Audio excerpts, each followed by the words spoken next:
The ধীর থাকবে যদি কথা দাও দিন কায়েমে, অগ্রণী ভূমিকা রাখবে। তবে তোমাকে গান শোনাবো, যে গানে হৃদয়টা জাগবে। যদি কথা দাও বন্ধু দিনের পথে ধীর থাকবে, যদি কথা দাও দিন কায়েমে, অগ্রণী ভূমিকা রাখবে। তবে তোমাকে গান শোনাবো, যে গানে হৃদয়টা জাগবে। আমার গান যদি তোমার প্রাণে ইমানের দীপ্ত ছড়ায়, আমার গান যদি সবার প্রাণে জিহাদের প্রেরণা যোগায়, তাহলে আমার এই কণ্ঠ আন্দোলনের কাজে লাগবে। যদি কথা দাও বন্ধু দিনের পথে ধীর থাকবে, যদি কথা দাও দিন কায়েমে, অগ্রণী ভূমিকা রাখবে। তবে তোমাকে গান শোনাবো, যে গানে হৃদয়টা জাগবে। আমার সুর যদি জাগাতে পারে মুক্তির নবচেতনা, আমার সুর যদি ভোলাতে পারে আঘাতের শত বেদনা, আমার সুর যদি জাগাতে পারে মুক্তির নবচেতনা, আমার সুর যদি ভোলাতে পারে আঘাতের শত বেদনা, তাহলে আমার এই কণ্ঠ সকল বাধাকে রুখবে। যদি কথা দাও বন্ধু দিনের পথে ধীর থাকবে, যদি কথা দাও দিন কায়েমে, অগ্রণী ভূমিকা রাখবে। তবে তোমাকে গান শোনাবো, যে গানে হৃদয়টা জাগবে। সবাই বলি মারহাবা। আল্লাহ তুমি সকলকে দিনের জন্য কবুল করো, সবাই বলি আমিন। সবাই দিন কায়েমের জন্য সবাই একত্রিত থাকতে রাজি আছেন কিনা? দুহাত তুলে দেখায় আল্লাহ তুমি কবুল করো সবাইকে দিনের জন্য, সবাই বলি আমিন। লিল্লাহে তাকবীর। আওয়াজটা একটু কম হইল, এই আওয়াজ দিয়ে দিন কায়েম করা সম্ভব না, এই আওয়াজ দিয়ে দিন কায়েম করা সম্ভব না। আচ্ছা আমি দেখি সবাই মিলা একটা পার্থক্য করি, যারা বিয়ে করছেন ওরা একবার তাকবীর দিবেন, যারা বিয়ে করেন না ওরা একবার তাকবীর দিবেন, এই কার ক্ষমতা বেশি আছে। এই আওয়াজ দিয়ে আমার পছন্দ হইল না, দেখি এখন কি করা যায়। যারা বিয়ে করছেন না এখন তারা একটু গলা পরিষ্কার করবেন, আর যারা বিয়ে করছেন না ওরাও গলা পরিষ্কার করেন। যারা এখন বিয়ে করছেন ওরা গলা পরিষ্কার করেন, তো দেখি আমি একটা তাকবীর দেওয়াবো। আমিও কিন্তু ওদের দলে আছি, দেখা যাক কি করা যায়। লিল্লাহে তাকবীর। বাবারে বাবা, সখিরার মা হুন্না খুব খুশি হয়েছে যে না আঙ্গুর হেতানে তো হেনু যায় ঠিকই বাবার দেখায়, বাই তো ঠিক আছে হেনু ঠিক আছে। এখন দেখি যারা বিবাহ করছেন না ওরা দেখি কেমন সাউন্ডটা আছে। লিল্লাহে তাকবীর। মাশাআল্লাহ, ভবিষ্যৎ বালা দেখা যায়। আস্তে যদি দেয় তাহলে বিয়া ফিসাই যাব কমসে কম 13 বছর, কথা ঠিক কিনা? এই জন্যই সবাই মিলে এখন একটা তাকবীর দেই, লিল্লাহে তাকবীর। এখন আশা করা যায় না, ঠিক আছে মাহফিলের মধ্যে মানুষ আছে, এখন শয়তান পালাবে। আর যারা সুবহানাল্লাহ আলহামদুলিল্লাহ একটু জোরে জোরে কইন, যে কারণ আস্তে কইলে পুলিশে, আস্তে কইলে কি হইব, জোরে কইলে পুলিশে ধরে নিত না।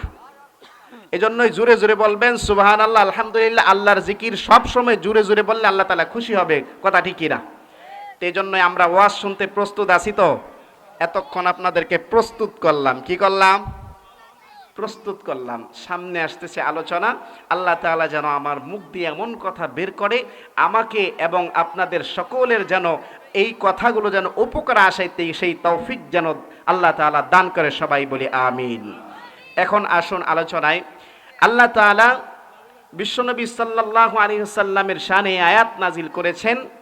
আমরা তো আছি শুধুমাত্র ফারাফারি করার জন্য, কিন্তু আমরা আসল জিনিস বুঝি না।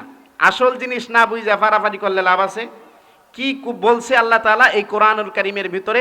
কারণ কোরআনুল কারীম বুঝতে হবে তোমার জন্ম থেকে নিয়ে মৃত্যু পর্যন্ত কি কি করা লাগবে, সব কিছু এই কোরআনুল কারীমে আছে না নাই? আর একটু জোরে বলুন, আছে না নাই? এই কোরআনুল কারীমে আমার একটা অভ্যাস খারাপ, আমি যদি উত্তর চাই, উত্তর যদি না দেন আমার মুখ বন্ধ হয়ে যাবে। কারণ সবাই উত্তর দিতে রাজি আছেন তো।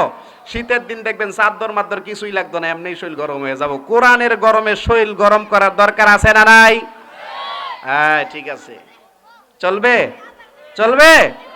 আল্লাহ তুমি কবুল করো, সবাই বলে আমিন। আমার বন্ধুগণ, আল্লাহ রাব্বুল আলামিন পবিত্র কোরআনুল কারীমের ভিতরে বলেন, কুল ইন কুনতুম তুহিব্বুনাল্লাহ ফাত্তাবিউনি ইউহিব্বুকুমুল্লাহ ওয়া ইয়াগফির লাকুম যুনুবাকুম ওয়াল্লাহু গফুরুর রহিম। জোরে বলি আল্লাহু আকবার।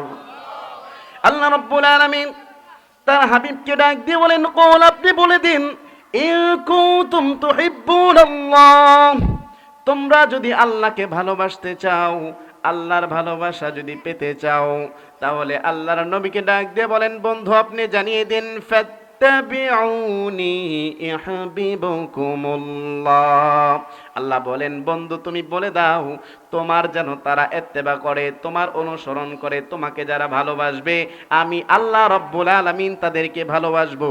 শুধু ভালোই বাসবো না, ভালোই বাসবো না, ভালোবেসে আমি আল্লাহ পাক তোমার উম্মতকে একটা পুরস্কার দিয়ে দিব। সেই পুরস্কারটার নাম কি? আল্লাহ পাক বলেন, ওয়ায়াগফির লাকুম যুনুবাকুম আল্লাহু গফুরুর রহিম। আল্লাহ পাক বলেন, বন্ধু শুনে রাখো, তোমার উম্মতের জীবনের সব গুনাহগুলো আমি আল্লাহ মাফ করে দেব। জোরে বলি সুবহানাল্লাহ। আমার বন্ধুগণ, এখন আফসোসের বিষয়, বিশ্ব নবীকে এখানে বলা হয়েছে ফাত্তাবিউনি, অনুসরণ করার জন্য। ভালোবাসা এক জিনিস, অনুসরণ করা আরেক জিনিস, কথা ঠিক কিনা? ভালোবাসলে তারে অনুসরণ করতে হয়, আর যারে ভালোবাসে না তারে কিন্তু অনুসরণও করে না। এখন দেখা যায় আল্লাহ পাক বললেন আল্লাহর হাবিবকে অনুসরণ করার জন্য, কিন্তু আমরা উল্টা পথে চলি। এখন আমাদের দেশের যুবকরা ভালোবাসে মেসিরে, কথা ঠিক কিনা? আমাদের দেশের যুবকরা ভালোবাসে নেইমারকে, আমাদের দেশের যুবকরা ভালোবাসে সাকিব খানকে। মেসি যেইভাবে চুল কাটে সেইভাবে আমাদের দেশের যুবক ছেলেরা সেই ঠিকভাবেই চুল কাটে। সাকিব খান যেভাবে চুল কাটে, যেই স্টাইলে চলাফেরা করে, আমাদের যুবকরাও সেইভাবে চলাফেরা করে। আল্লাহ বললেন আমার বন্ধুকে অনুসরণ করো, কিন্তু আমরা অনুসরণ করি সেই চিত্রনায়ককে, সেই প্লেয়ারকে।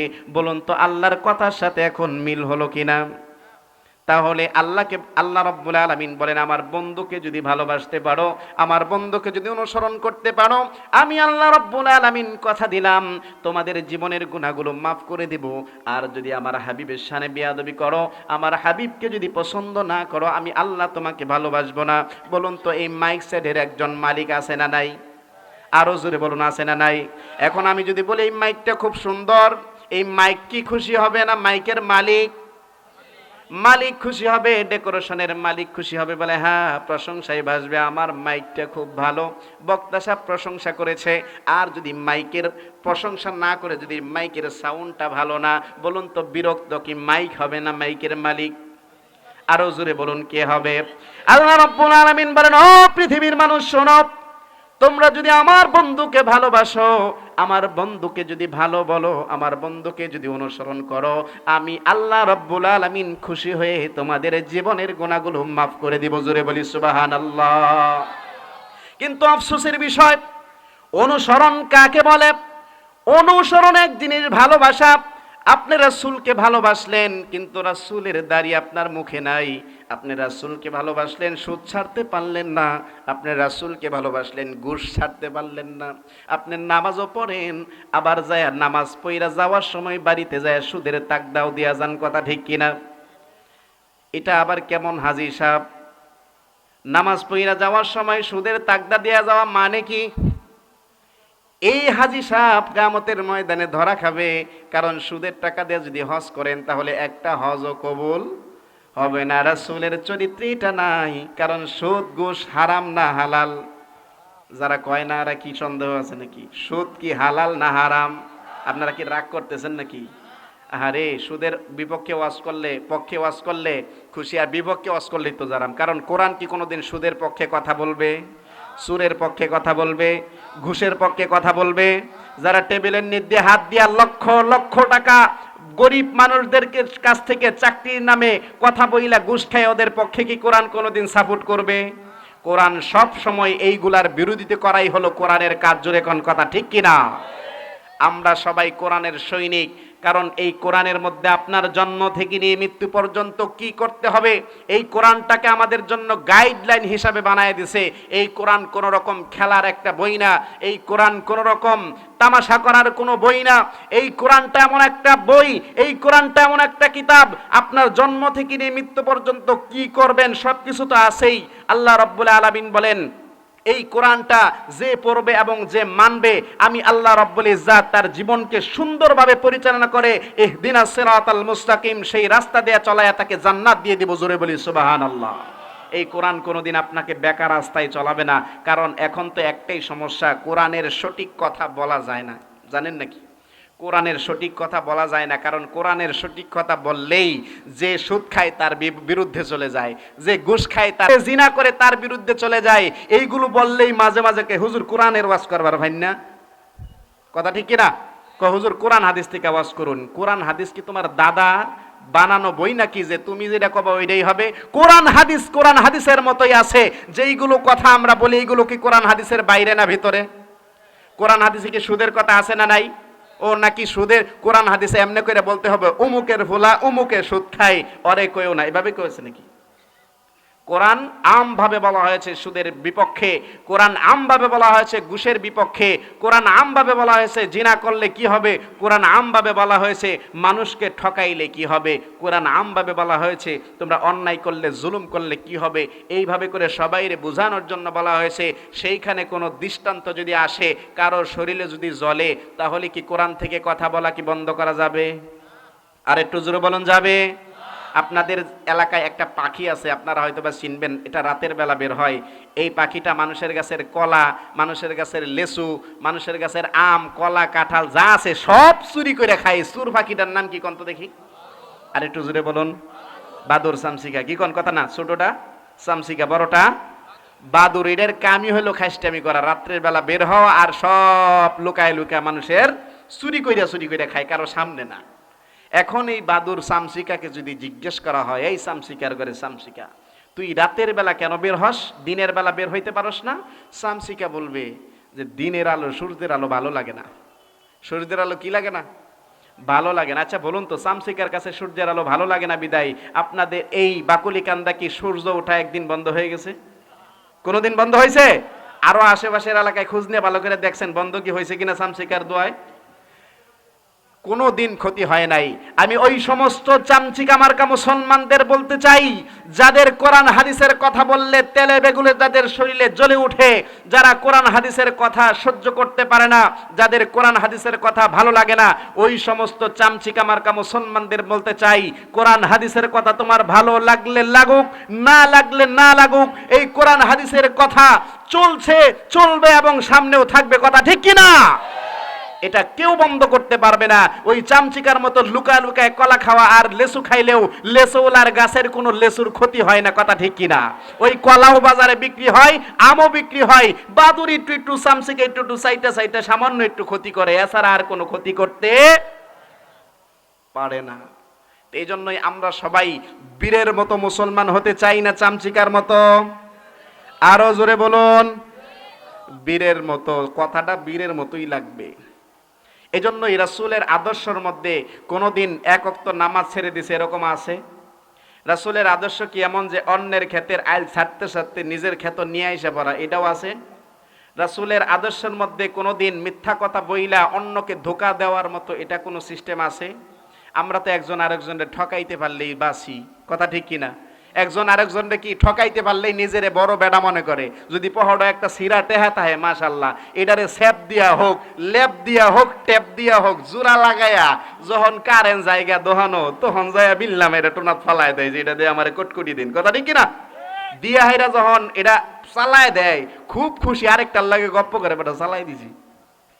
আচ্ছা তোমার কাছে যেটা অসল আরেক বেটার কাছে যেটা চালাই দিলা, এটা কি বালা কাজ করলা? হ্যাঁ, এটা ধোঁকা দেওয়া হলো না? আল্লাহর নবী বলেন যে ধোঁকা দেয় সে আমার উম্মত না। উফরে দিয়া ভালা দান, নিজ দিয়া ভিজা দান দিয়ে সব বিক্রি করে দিলাম, যে এই বেটার নিচে ওই বেটারে খাও দিলাম, দোয়া করে খাও ভিক্ষা করিয়া। এখন যে এই 2 নম্বরই গুলা করতেছেন, সব 2 নম্বরে দেশটা ভরে গেছে। রাসূলের চরিত্রের মধ্যে এইগুলা নাই, কারণ ভালো জিনিস মানুষকে দিতে হয়, এটাই হলো স্বাভাবিক বিষয়। ভালো মানুষ ভালো জিনিস যদি না দেন, 2 নম্বর জন্য জিনিস দেন, এটার কোনো সওয়াব পাবেন না। আল্লাহ তাআলা বলেন লাং তানালুল বিররা হাত্তা তুনফিকু মিম্মা তুহিব্বুন, জোরে বলি আল্লাহু আকবার। তুমি নিজের জন্য যেটা পছন্দ করবা সর্বোত্তম জিনিস ওইটা দান করতে হবে, তোমার সব চাইতে ভালো জিনিসটা তোমার দিতে হবে। যদি ওই সিরা টাকাটা দোকান মোকান কোনো জায়গায় চলে না, দেখায় যে এখন তো কারেন্ট যায় না, এখন সোলার আছে, সোলার জ্বালায় দেয় সিরা টাকা দৈরালায়, তখন আবার ঘুরায় দেয়। কি করবে? কোনো জায়গায় যদি চালাইতে না পারে, শেষে একটা জায়গা আছে, কোন তো কোন জায়গা? হ্যাঁ কোন জায়গা কোন? মাশাআল্লাহ জানে, দেখা যায় মসজিদে জুমার দিন কি সুন্দর বুকটা হোলায় পাহাড়ের মধ্যে দিলাম ডুহাইয়া। এখন এই যে সিরা টেহাটা ডুয়াই দিল, মুক্ত করে যে টেহাটা গনে, কথা ঠিক কিনা? 14 গোষ্ঠীর নাম শুদ্ধা মুখ করে। আমি একদিন গেছি মসজিদের মধ্যে, এইভাবে করে গালি দিতেছে। আমি কই মিয়া কিছু এসব গালি দেন কে? দেখছেন এটা কামটা কি করছে? কই এটা আর কোন জোড়াটা লাগাবো? কই এটা আর কোন জোড়াটা লাগাবো? দেখুন এটার চেহারা আছে নাই, টেহার নাম্বারটাই দেখা যায় না জোড়ার সুরে। এটা কয় টিক্কার নোট? আরেকদিন আরেক টেহা পাইছি, একটা 10 টিক্কা, আরেকটা হলো 5 টিক্কা, 2 টাকা করে জোড়া লাগায় দান বাক্স দিছে। কোন দেখি মেজাজটা কেমন লাগে? বেচারা কি এমনি গালি দেয়? 5 টাকা 10 টাকা যদি জোড়া লাগায় এক জায়গায় দান করে, এটা কোনো দান হইলো? এটা ঠাট্টামি ছাড়া আর কিছু না, কথা ঠিক কিনা? ওই মানুষের দেখাইছে বা ওটা হাত দিয়ে হ্যাঁ দিছে, কথা ঠিক। খালি সামনে দেখ ঘুরে গেলে তো বুঝেন না? ওই সবার মধ্যে কিছু মানুষ আছে দান লেহায় সিমেন্টের বস্তা, আমি তুমি সাইড দেয়া চোখ বন্ধ করে কয়, কোনো ঠিকানা নাই, নাম্বারও নাই, কিছু নাই। পরে দেখা যায় সবার শেষ হয়ে গেলে আর কোনো খুঁজো নাই, 2 বছর জায়গা। এরকম আমি দেখছি অনেক জায়গায় সিমেন্টের বস্তা লেহায়, কিন্তু ওই লোকের আর কোনোদিন ঠিকানাও পাওয়া যায় না।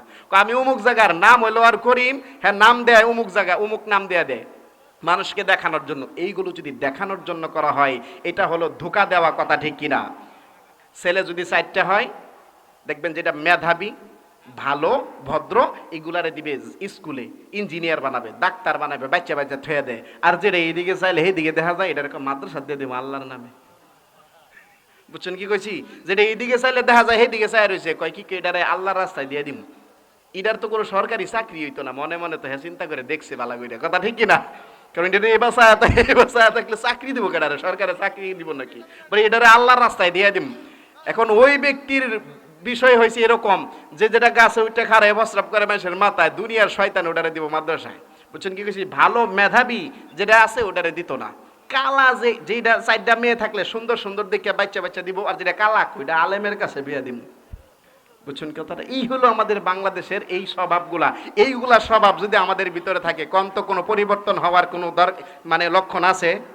এইগুলো পরিবর্তন হওয়া যাবে না। রাসূলের চরিত্র সলিড ভাবে তোমাকে চলতে হবে, যেটা বলবা সত্য কথা বলতে হবে, মিথ্যা কথা বলা। আমরা যে চরিত্রের মানুষ, আবু জাহেল যদি জানতো তাহলে সবার আগে কালেমা পড়তো, যে সবই তো চলে কালেমা বললে, কথা ঠিক কিনা? এখন যেভাবে চলতেছে সবই চলে না, এগুলো করা যাবে না। এজন্য আমার বন্ধুগণ, আল্লাহ রাব্বুল আলামিন পবিত্র কোরআনুল কারীমের ভিতরে এইভাবে করে সুন্দরভাবে বর্ণনা করে দিয়েছেন, ও মানুষ শোনো, তোমার জীবন কিন্তু এমনি এমনি থাকবে না। তোমার জীবনকে আল্লাহ রাব্বুল আলামিন কেন বানালেন, কেন আল্লাহ পাক এই পৃথিবীর জমিনে বানালেন, এই সমস্ত বিষয়গুলো আল্লাহ রব্বুল আলামিনের কাছে হিসাব দিতে হবে। আল্লাহ রব্বুল আলামিন বলেন, ওয়া মান ইয়া'মাল মিসকালা যাররাতিন খায়রান ইয়ারা ওয়া মান ইয়া'মাল মিসকালা যাররাতিন শাররান ইয়ারা। জোরে বলি আল্লাহু আকবার। তুমি যদি বিন্দু পরিমাণ ভালো কাজ করে থাকো, আল্লাহ রাব্বুল আলামিন তোমাকে এর জন্য প্রতিদান দিবে, পুরস্কার দিবে। আর তুমি যদি বিন্দু পরিমাণ খারাপ কাজ করে থাকো জীবনে কোনো দিন, তাহলে সেটার জন্য আল্লাহ পাক তোমাকে তিরস্কার দিবে। জোরে কোন কথা ঠিক কি না? আমার বন্ধুগণ, এই পৃথিবীটা এমনি এমনি না। আমরা যদি মনে করি এমনি এমনি আমরা চলে যাব, এরপর আমাদেরকে আর কিছুই হবে না, মৃত্যুর পরে আমরা যেভাবে ইচ্ছা সেভাবেই চলবো, আল্লাহ পাক আমাদেরকে আবার নতুন করে কিভাবে জীবিত করবে? ওই কাফেররা যারা আল্লাহর এই কোরআনকে বিশ্বাস করে না, যারা আল্লাহর কোরআনকে কোন রকম বিশ্বাস করে না, তারা বলে আল্লাযীনা কাফারু ওয়া কাযযাবু বিআয়াতিনা লা তুফাত্তাহু লাহুম আবওয়াবুস সামা। আল্লাহ রাব্বুল আলামিন বলেন, ওই সমস্ত কাফেররা যারা আল্লাহর আয়াতকে অস্বীকার করে, যারা আল্লাহর কোরআনকে বিশ্বাস করে না, যারা জান্নাত জাহান্নামকে বিশ্বাস করে না, আল্লাহ পাক বলেন লা তুফাত্তাহু লাহুম আবওয়াবুস সামা।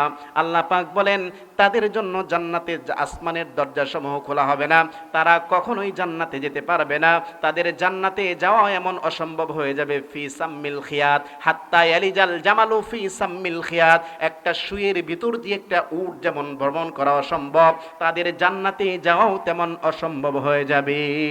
একটা সুয়ের ভিতর দিয়া একটা উট যদি সারা দিন নেওয়ার জন্য চেষ্টা করেন, সেটা কি সম্ভব? কোনোদিন সম্ভব হবে? আল্লাহ রাব্বুল আলামিন বলেন সেটা কোনোদিন সম্ভব না। হাত্তা ইয়ালিজাল জামালু ফি সাম্মিল খিয়াত। একটা সুয়ের ছিদ্রর ভিতর দিয়ে একটা উট যেমন প্রবেশ করবে না, তারাও তেমন জান্নাতে প্রবেশ করবে না। ওই কাফেররা আরো বলে অকালু আইযা কুন্না ইযামান ওয়া রুফাতান আইন্না লামাবউসুনা খালকান জাদীদা। জোরে বলি আল্লাহু আকবার। ওই কাফেররা বলে আমরা মরে যাব, মাটির সাথে পচে গলে মিশে যাব, এরপর আমাদেরকে আবার কে নতুন করে জীবিত করবে? আমাদের হাড্ডিগুলো মাটির সাথে পচে গলে মিশে যাবে, এরপর আমাদেরকে আবার নতুন করে কে জীবিত করবে? ওই কাফেররা বিশ্বাস করে না আবার মৃত ব্যক্তিকে আবার আল্লাহ পাক জীবিত করবে, এটা বিশ্বাস করে না। আল্লাহ পাক বলেন এই জন্যই তো তাদের জান্নাতে জাহান্নামে যাবে, তাদের জন্য আসমানের দরজা খোলা হবে না, তাদের জন্য কোনোদিন জান্নাতে প্রবেশ করতে পারবে না। আল্লাহ রাব্বুল আলামিন বলেন ওই কাফেররা যেটা বলে আমি আল্লাহ রাব্বুল আলামিন কি বলি সেটা শোনো। আমরা মানুষ যখন মরে যাই, মানুষকে যখন মাটি দেওয়ার সময় একটা কথা বলে থাকি, মিনহা খালাকনাকুম ওয়া ফিহা নুঈদুকুম ওয়া মিনহা নুখরিজুকুম তারাতান উখরা। জুড়ে বলি আল্লাহু আকবার। আল্লাহ রাব্বুল আলামিন বলেন মিনহা খালাকনাকুম, তা দিয়ে আমি তোমাদেরকে সৃষ্টি করেছি, তা মানে মাটি দিয়ে সৃষ্টি করেছি। অফিহা নুঈদুকুম, আগেই বলে রাখি এটা কিন্তু মাটি দেওয়ার যদিও দোয়া না, কিন্তু আমরা মাটি দেওয়ার সময় কিন্তু এটা বলে থাকি, এটা কিন্তু আল্লাহ পাক নিজেই বলেছেন, এটার অর্থের দিকে লক্ষ্য করবেন। আমরা বলি মিনহা খলাকনাকুম, আমি তোমাদেরকে তা থেকে সৃষ্টি করেছি, অফিহা নুঈদুকুম, আবার তোমাদেরকে এটার মধ্যে নিয়ে যাইতেছি, অমিনহা নুখরিজুকুম, আবার দ্বিতীয়বার তোমাকে এখান থেকে বের করব, তারাতান উখরা, দ্বিতীয়বার বের করব। জুড়ে বলি আল্লাহু আকবার। এটা যদিও মাটি দেওয়ার দোয়া না, তারপর আমরা মাটি দেওয়ার সময় বলে থাকি, আল্লাহ পাক কি বলে এটা শুনে রাখেন। ওই কাফেরদেরকে উদ্দেশ্য করে বলে ও কাফেররা তোমরা শুনে রাখো, তোমরা যে বিশ্বাস করো না যে আবার পরবর্তীতে তোমাদেরকে আমি জীবিত করব, তোমাদের দ্বিতীয়বার আবার হিসাব দিতে হবে, জীবনে কি করেছো সব কিছুর হিসাব দেওয়া লাগবে, এটা বিশ্বাস করো না। এই জন্য আল্লাহ পাক বলেন মিনহা খলাকনাকুম, আমি তোমাদেরকে তা থেকে সৃষ্টি করেছি, অফিহা নুঈদুকুম, আবার তোমাদেরকে এখান থেকে বের করে ওই হাসরের ময়দানে তোমরা এই জীবনে যা কিছু করেছো সব কিছু তোমাদের আমি আল্লাহ হিসাব নিয়ে নিব। জোরে কোন কথা ঠিক কিনা? আবার বন্ধুগণ, এই পৃথিবীর জমিনে সারা বছর যে লেখাপড়া করে, বলুন তো পরীক্ষা দেওয়ার একটা দিন আসে কিনা? এই দুনিয়ার জমিনে সারা বছর লেখাপড়া করার পরে যদি একটা পরীক্ষা দেওয়ার দিন আসে, তেমনি ভাবে একজন ব্যবসায়ী সারা বছর ব্যবসা করার পর একটা হালখাতা করার দিন আসে কিনা, হিসাব কিতাব করার দিন আসে কিনা, এমনি ভাবে আরেকজন মানুষ সারা মাস চাকরি করার পরে বলুন তো একটা বেতন পাওয়ার একটা দিন আসে কিনা। এমনি ভাবে আল্লাহ পাক বলেন, ও পৃথিবীর মানুষ শোনো, তোমরাও এইভাবে জীবন যাপন করার পরে আমি তোমাদেরকে হায়াত দিয়েছি 40 বছর, 50 বছর, 50 বছর, 100 বছর পর্যন্ত তোমাদেরকে আমি হায়াত দিলাম। এই জীবনে তুমি যা কিছু করতেছো মনে রেখো, জেনে রেখো, আল্লাহ পাক রব্বুল আলামিন বলে দিলাম তোমাদেরকেও এই জীবনের হিসাব আমি আল্লাহর সামনে নিব একদিন। জোরে বলুন কথা ঠিক কিনা? আমার বন্ধুগণ, দুনিয়ার ম্যাট্রিক একবার যদি কেউ ফেল করে আবার পরীক্ষা দেওয়ার সুযোগ আছে, যতবার ফেল করে ততবার পরীক্ষা দেওয়ার সুযোগ আছে। কিন্তু এই যদি একটা মানুষ তার জীবনের পরীক্ষায় হাসরের ময়দানে আল্লাহ পাকের পরীক্ষায় যদি হেরে যায়, তাহলে তো বলুন তো আরো কোনো হল আছে কিনা পরীক্ষা দেওয়ার? আছে কোনো হল? আল্লাহ পাক বলেন, না না, দ্বিতীয়বার আর কারো কাছে তোমার পরীক্ষা দেওয়ার সুযোগ নাই। সেইখানে কোনো নকল চলবে না, সেইখানে কোনো সুপারিশ চলবে না, সেইখানে আমি আল্লাহর কাছে সরাসরি তোমাকে পরীক্ষা দিতে হবে। দুনিয়ার মামলা করে যদি কেউ হেরে যায়, হাইকোর্টে কেস করে, হাইকোর্টেও যদি কেস করে হেরে যায়, সুপ্রিম কোর্টে কেস করে, সুপ্রিম কোর্টেও যদি হেরে যায়, তাহলে রাষ্ট্রপ্রধানের কাছে আপিল করে, যেভাবে হোক সেটা মিটায়। কথা ঠিক কিনা? কিন্তু দুনিয়ার একটা মানুষ এই জীবন যাপন করার পরে হাসরের ময়দানে যখন আল্লাহর সেই আদালতে দাঁড়ায় যাবে, বলুন তো সেই জীবনের মামলায় যদি কেউ একবার হেরে যায়, আর দ্বিতীয়বার আপিল করার কোনো জায়গা আছে কিনা? কোনো জায়গা নাই, একদম কোনো উপায় থাকবে না। সেই দিন আল্লাহ রাব্বুল আলামিন ছাড়া আর কোনো উপায় থাকবে না। জোরে কোন কথা ঠিক কিনা? দুনিয়ার জমিনে তো মামলা সামলা যেটাই বলেন, হ্যাঁ, আসামি দললেও ফোন দেয়া কয় যে আমি অমুক, সাইরা দাও, সাইরা দেয় সাথে সাথে। কথা ঠিক না? হাসরের ময়দানে কোনো নেতা ফেতার খাওয়া চলবে? কারো ক্ষমতা চলবে সেখানে? একমাত্র কার? আল্লাহ রাব্বুল আলামিন বলেন, ইয়াউমা লা তামলিকু নাফসুন লিনাফসিন শাইআ ওয়াল আমরু ইয়াউমাইযিল লিল্লাহ। জোরে বলি আল্লাহু আকবার। সেইখানে কার ক্ষমতা চলবে? আরো জোরে বলুন, কার ক্ষমতা? আল্লাহ রাব্বুল আলামিন সেই হাসরের ময়দানে মানুষদের বিচার করার জন্য যখন কাঠগড়ে দাঁড়া করাবে, তখন আল্লাহ রাব্বুল আলামিন হিসাব নেওয়ার জন্য সকলকে ডাক দিবে। সব কিছু আমাদের জীবনের ভিডিও আকারে আল্লাহ রাব্বুল আলামিনের কাছে উঠতে থাকবে। একটা মানুষ তার জীবনের আমল দেখে আল্লাহ রাব্বুল আলামিনের কাছে বলবেন, মালি হাযাল কিতাব লা ইউগাদিরু সগীরাতাও ওয়ালা কাবীরাতান ইল্লা আহসাহা। জোরে বলি আল্লাহু আকবার। ওই লোকটা তখন চিন্তা করে বলবে, মালি হাযাল কিতাব, এটা কোন আশ্চর্য ধরনের কিতাব? জীবনে যা কিছু করেছি সব কিছুই তো এই কিতাবের মধ্যে উঠে গিয়েছে। কোন দিন যাত্রা দেখতে গেছিলাম এই কিতাবের মধ্যে তো আছে। কোন দিন আমি অমুক জায়গায় দেখা করতে গেছিলাম, এইটাও তো এটার মধ্যে আছে। কোন দিন আমি সুদের টাকার জন্য অমুক জায়গায় গেছিলাম, এটাও আছে। কোন দিন আমি মদ খেয়েছিলাম, কোন দিন জিনা করেছিলাম, কোন দিন অপরের ক্ষেতে রাল ছেটে নিজের ক্ষেতে নিয়ে আসছিলাম, এটাও তো সেটার মধ্যে দেখা যায় আছে। যখন কোনো উপায় পন্তর না পাবে, তখন ওই লোকটা তখন বলবে, আল্লাহ, ফেরেশতারা আমার বিরুদ্ধে বানায় বানায় লেখছে, এই সমস্ত অপকর্মগুলো আমি করি নাই। বলুন তো এই সাফাবাজি কি সেখানে খাটবে? দুনিয়ার জমিনে মিথ্যা কথা বলে পার পেয়ে যেতে পারে, কিন্তু হাসরের ময়দানে কি আল্লাহর সামনে মিথ্যা কথা বললে খাটবে? আল্লাহ রাব্বুল আলামিন বলবেন, আল ইয়াউমা নাখতিমু আলা আফওয়াহিহিম ওয়া তুকাল্লিমুনা আইদিহিম ওয়া তাশহাদু আরজুলুহুম বিমা কানু ইয়াকসিবুন। জোরে বলি আল্লাহু আকবার। আল্লাহ রাব্বুল আলামিন সেই হাসরের ময়দানে আল্লাহ পাক রব্বুল আলামিন বলেন, আল ইয়াউমা নাখতিমু, আল্লাহ পাক সেদিন মুখে মোহর মেরে দেবে। মুখ আর কারো কথা বলতে পারবে না। মুখ যখন কথা বলতে পারবে না, হাতে সাক্ষী দিবে, আল্লাহ, আমার দ্বারা সে মালে ভেজাল মিশাইছে, আমার দ্বারা সে পরনা স্পর্শ করেছে, আমার দ্বারা সে মানুষ খুন করেছে, আমার দ্বারা সে অন্যায়ভাবে ঘুষ খাইছে, আমার দ্বারা সে মানুষকে খুন করেছে, আমার দ্বারা সে অন্যের ক্ষেতের আইল ছেটে নিজের ক্ষেতে নিয়ে আসছে। হাতে সাক্ষী দিবে, ওয়া তাশহাদু আরজুলুহুম বিমা কানু ইয়াকসিবুন, হাতে সাক্ষী দেওয়ার পরেও পায়ে সাক্ষী দিয়ে দিবে, আল্লাহ হাতে যা যা বলেছে সব সত্য, কেননা আমি পাও দিয়ে হেঁটে হেঁটে সেই সব ঘটনাস্থলে গিয়েছিল। হাত পাও সাক্ষী দিয়ে দিবে। তখন সেই ব্যক্তিটা বিপদে পড়ে যাবে, হাত পায়ের দিকে তাকায় রাগে বলবে, হে হাত পাও, কেন আমার বিরুদ্ধে সাক্ষী দিলি? আল্লাহ পাক কোরআনুল কারীমের মধ্যে বলেন, ক্বালু লিজুলুদিহিম লিমা শাহিদতুম আলাইনা, হে হাত পাও, কেন আমার বিরুদ্ধে তুই সাক্ষী দিলি? দুনিয়ার জমিনে কত সুন্দর করে তোরে আদর করতাম, শীত আসার আগেই তোরে দামি দামি পাউডার মারতাম, দামি দামি ক্রিম ব্যবহার করতাম যেন হাত পা ফেটে না যায়, এই হাত পায়ের কত যত্ন করতাম, আজকে তুই আমার বিরুদ্ধে কেন সাক্ষী দিলি? হাত পাও বলবে না ফরমান, আল্লাহ রাব্বুল আলামিন দুনিয়ার জমিনে আমাকে জবান দেয় নাই, আর এই জন্যই আমি দুনিয়ার জমিনে কোনো কথা বলতে পারি নাই। আজকে হাসরের ময়দানে আল্লাহ রাব্বুল আলামিন আমার হাত পায়ের জবান দিয়েছে, এই জন্য আল্লাহর সামনে দাঁড়াইয়া আমার এতটুকু দুঃসাহস নাই যে আমি আল্লাহর সামনে দাঁড়ায় মিথ্যা কথা বলবো। হাত পাও সেদিন মিথ্যা কথা বলবে না, সেদিন হাত পাও সাক্ষী দিয়ে দিবে।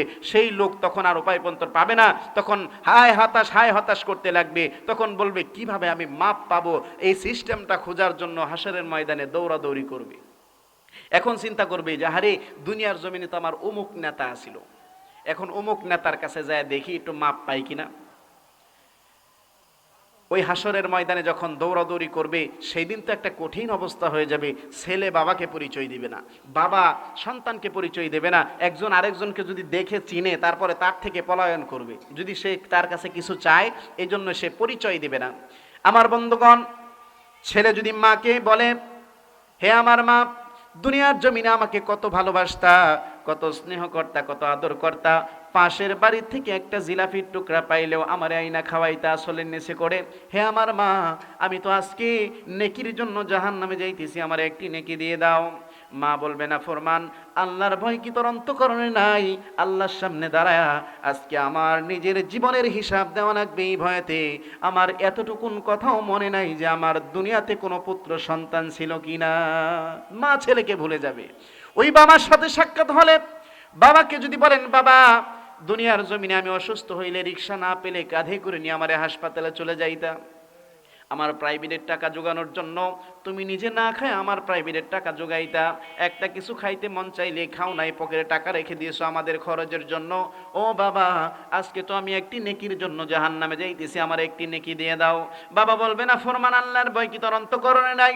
আল্লাহর সামনে দাঁড়ায়া আজকে আমার নিজের জীবনের হিসাব দেওয়া লাগবে, এই ভয়েতে আমার এতটুকুন কথাও মনে নাই যে আমি দুনিয়ার জীবনে কোনো বিবাহ করেছিলাম কিনা। সেই বাবা সেদিন বিবাহ করেছে কিনা সেই দিন ভুলে যাবে। আল্লাহ রাব্বুল আলামিন বলেন, ইয়াউমা ইয়াফিরুল মারউ মিন আখি ওয়া উম্মিহি ওয়া আবি ওয়া সাহিবাতিহি ওয়া বানি। জোরে বলি আল্লাহু আকবার। সেই দিন কোনো সন্তান পরিচয় দিবে না, কোনো কাজে আসবে না, বাবা মা ভাই বোন আত্মীয় স্বজন কেউ সেদিন কোনো উপকারে আসবে না। সেই দিন শুধুমাত্র আপনি জীবনে যা কিছু করেছেন এইটাই শুধুমাত্র উপকারে আসবে, কথা ঠিক কিনা? সেদিন কোনো নেতা ফেতার খাওয়াও হবে না। নেতা ফেতা সেদিন কিয়ামতের ময়দানে কি বলবে শুনবেন নাকি? আল্লাহ রাব্বুল ইজ্জত কি বলে? সেদিন কিয়ামতের ময়দানে যখন কোনো ছোটাছুটি করে না পাবে তখন কি করবে? ওই নেতারে যায় বলবে, এই নেতা, তোর জন্যই তো আজকে আমি আকাম কুকাম করছিলাম, এখন তুই আমারে বাঁচা। ওই নেতা সেদিন বলবে, ক্বালু লাউ হাদানাল্লাহু লাহাদাইনাকুম, দুনিয়ার জমিনে তো আমরাই হেদায়েত পাই নাই, তোমারে কি হেদায়েত দিমু? ইল্লা আন দাউতুকুম ফাস্তাজাবতুম লি ফালা তালুমুনি ওয়ালুমু আনফুসাকুম। জোরে বলি আল্লাহু আকবার। ওই নেতা বলবে, দুনিয়ার জমিনে তো আমি হেদায়েত পাই নাই, তোমাদেরকে শুধুমাত্র ডাক দিছি এদিকে আসো, তোমরা এসে পড়েছ, আমি তো কোনো কোরআন দিয়ে ডাকি নাই, কোনো রকম দলিল দিয়ে ডাকি নাই, আমার পিছে পিছে তোমরা ছুটে এসেছো, সুতরাং আজকে তোমাদের জন্য আমি কিছু করতে পারবো না। সাওয়াউন আলাইনা আজাজিনা আম সাবারনা মা লানা মিন মাহিস। আজকে তোমার অবস্থা যেমন আমার অবস্থাও তেমন, আজকে তুমি ধৈর্য ধারণ করো আর নাই করো, আজকে তোমার জন্য আমি কিছু করতে পারবো না, আবার তুমিও আমার জন্য কিছু করতে পারবা না, আজকে সব কিছু সমান। তখন ওই সমস্ত অনুসারীরা বলবে ফাকালাদ দুআফাউ লিল্লাযীনা ইসতাকবারু ইন্না কুন্না লাকুম তাবআন ফাহাল আনতুম মুগনুনা আন্না মিন আযাবিল্লাহি মিন শাই। জুড়ে বলি আল্লাহু আকবার। ওই সমস্ত নেতাদেরকে বলবে তোমাদের জন্যই তো আমরা এমন করেছিলাম, আজকে তোমরা আমার থেকে একটু আযাব কমায়া দাও। তুমি মানুষের বাড়ি ভাঙার জন্য বলেছিলে, আমি ভাঙছিলাম। তুমি মানুষকে খুন করার জন্য বলেছিলে, আমি করেছিলাম। তুমি মানুষকে অন্যায়ভাবে পিটানোর জন্য বলেছিলে, আমি তাই করেছিলাম। তোমার জন্যই তো, তোমার অনুসরণ তো আমরা করেছি। আজকে তোমরা কি করো, আমার আযাবকে কমায়া দাও। সেই নেতা বলবে না না, আজকে তোমার অবস্থা আর আমার অবস্থা সমান, তোমার জন্য আমি কিছুই করতে পারবো না। তখন ওই সমস্ত মানুষগুলো আল্লাহ রাব্বুল আলামিন কোন উপায় পন্তর আল্লাহ রাব্বুল আলামিনের কাছে তখন বলবে, আল্লাহ আমাদেরকে কি করো, আরেকবার দুনিয়ার জমিনে পাঠাও। রব্বানা আখরিজনা না'মাল সলিহান গায়রাল্লাযী কুন্না না'মাল। ওই সমস্ত মানুষগুলো তখন বলবে, আল্লাহ আর একবার দুনিয়ার জমিনে যদি আমাদেরকে পাঠাও, তাহলে আর কোনোদিন আমি খারাপ কাজ করব না। 60 বছর 70 বছর হায়াত পেয়ে আমরা সব সময় তোমার ভালো কাজ করব, আর একটা দিনের জন্য খারাপ কাজ করব না। আল্লাহ রাব্বুল আলামিন বলেন, ও পৃথিবীর মানুষ শোনো, ও বান্দা, এই 60 বছর ইচ্ছা করলে ভালো কাজ করতে পারতা, 70 বছর ইচ্ছা করলে তুমি নামাজ পড়তে পারতা, তুমি রোজা করতে পারতা, হজ করতে পারতা, যাকাত দিতে পারতা, জিনা ছাড়তে পারতাম, মদ ছাড়তে পারতাম। কিন্তু যেহেতু 60 বছরেও তুমি সংশোধন হও নাই, আর দ্বিতীয়বার তোমাকে দুনিয়ার মধ্যে যাওয়ার কোনো অপশন, ঘুমাই গেছেন, দ্বিতীয়বার আর পাঠানোর কোনো সিস্টেম নাই। কেঁদে কেঁদে বলবে, রব্বানা আখরিজনা না'মাল সলিহান গায়রাল্লাযী কুন্না না'মাল। আয় আল্লাহ, আর একটা বার শুধুমাত্র আমারে জমিনে পাঠাও, আমারে যতদিন হায়াত দিবা আমি একটা অন্যায় করব না, সব কিছু ভালো কাজ করব। আল্লাহ পাক বলেন, না না, দ্বিতীয়বার কোনো তোমাকে সুযোগ দেওয়া হবে না। আল্লাহ পাক ফেরেশতাদেরকে ডাক দিয়ে বলবেন, ফাহদুহুম ইলা সিরাতিল জাহিম। সোজা একে জাহান্নামের দিকে পাঠাও, এর কোনো আর অপশন নাই, জাহান্নামের দিকে দৌড়ায় নেওয়া হবে। ওই জাহান্নামে যাওয়ার পরে ওই জাহান্নামের ফেরেশতা মালিক ফেরেশতা নামক যে ফেরেশতা আছে, সে বলবে, তোমাদেরকে কি কেউ জাহান্নামের ভয় দেখায় নাই? জাহান্নামে গেলে কেমন শাস্তি হবে তোমাদেরকে কেউ কি বলে নাই? তোমরা কি জাহান্নাম সম্পর্কে কিছুই জানতা না? ক্বালু বালা ক্বাদ জাআনা নাযীর। তখন বলবে, হ্যাঁ অবশ্যই আমাদের নিকট এসেছিল, নবী রাসূলরা আমাদেরকে দাওয়াত দিয়েছিল, ভালো কথা বলেছিল, বিভিন্ন উলামায়ে কেরাম আমাদেরকে ভালো কথা বলেছিল, কিন্তু আমরা মনে করেছি কি, ফাকাযযাবনা ওয়া কুলনা মা নাযালাল্লাহু মিন শাই। জুরে বলি আল্লাহু আকবার। আল্লাহ পাক কোরআনুল কারীমের ভিতরে বলেন, ওই সমস্ত মানুষগুলো কি বলবে তাও জানায় দিছে। তখন ওই সমস্ত মানুষগুলো বলবেন, আমরা তো এই সমস্ত কথাগুলোরে মনে করেছিলাম মিথ্যা কথা, হুজুররা বানায় বানায় কয়। ফাকাযযাবনা ওয়া কুলনা, সূরা মুলুকের ভিতরে আল্লাহ রাব্বুল আলামিন বলে দিয়েছেন, ফাকাযযাবনা ওয়া কুলনা মা নাযালাল্লাহু মিন শাই। আমরা মনে করেছিলাম সেইগুলো মনে হয় বানায় বানায় বলতেছে। সুতরাং আফসোস করে সেদিন তারা বলবে, ওয়াকালু লাউ কুন্না নাসমাউ আও নাকিলু মা কুন্না ফি আসহাবিস সাঈর। জোরে বলি আল্লাহু আকবার। কারণ সেদিন বলবে, আমরা যদি তাদের কথাগুলো শুনতাম, মানতাম, তাহলে আর আমাদের জাহান্নামে যাওয়া লাগতো না। কথা ঠিক কিনা? এজন্য আমরা রাসূলের চরিত্র, রাসূলের আদর্শ যদি আমরা মানি, তাহলে কি আমাদের এই জাহান্নামে যাওয়া লাগবে? আজকে আমরা এই রাসূলকে যদি সঠিকভাবে ভালোবাসতে পারি, তাহলে আমরা হাসরের ময়দানে অবশ্যই আমরা ঠেকবো না ওই সমস্ত নেতাদের পিছে যায়। আমাদের নেতাকে মুহাম্মদ সাল্লাল্লাহু, আরো জোরে বলুন, আমাদের নেতাকে।